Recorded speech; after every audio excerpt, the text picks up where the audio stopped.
포스코 건설의 해외 비자금 조성 의혹을 수사하고 있는 검찰이 비자금 상당 부분이 국내로 유입된 정황을 포착한 것으로 전해졌습니다. 조만간 당시 대표이사였던 정동화 전 포스코 건설 부회장을 소환할 것으로 알려진 가운데 국내 비자금 조성 가능성도 나왔습니다. 취재 기자 연결합니다. 구수본 기자. 네, 서울중앙지방검찰청입니다. 네, 먼저 베트남 법인에서 국내로 들어왔다는 비자금부터 알아보죠. 규모가 얼마나 되는 겁니까? 네, 검찰이 확인한 포스코건설 베트남 법인의 비자금은 모두 100억대로 알려져 있습니다.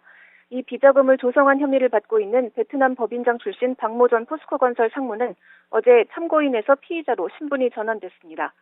검찰은 계좌 추적과 협력업체 압수수색 또 관련자 조사 등을 통해 이 가운데 절반 가까이 국내로 유입된 단서를 잡은 것으로 알려졌습니다. 비자금이 유입됐다면 정치권 로비나 그룹의 각종 탈법 또 불법에 사용됐을 가능성이 높은 만큼 이 부분을 면밀히 들여다보고 있습니다.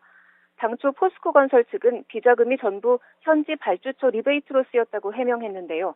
검찰 수사 결과 국내 유입이 사실로 밝혀지면 포스코의 해명은 거짓이 됩니다.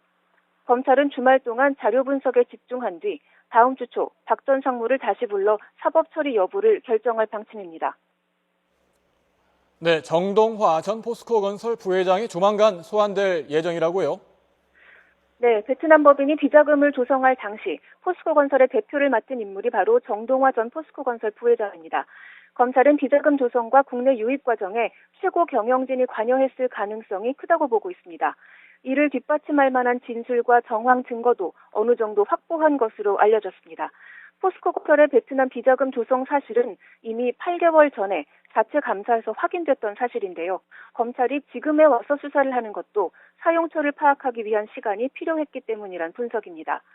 검찰은 경영진 등 핵심 인물 소환에 앞서 주말 동안 자료 분석에 힘을 쏟고 있는 것으로 전해졌습니다. 베트남 법인 비자금 조성 의혹 수사 과정에서 국내 비자금 조성 의혹도 불거졌는데요. 검찰은 향후 수사 과정에서 국내 비자금 조성의 정황이나 단서를 포착할 경우 본격적인 수사에 착수할 것으로 보입니다. 지금까지 서울중앙지방검찰청에서 YTN 구수본입니다.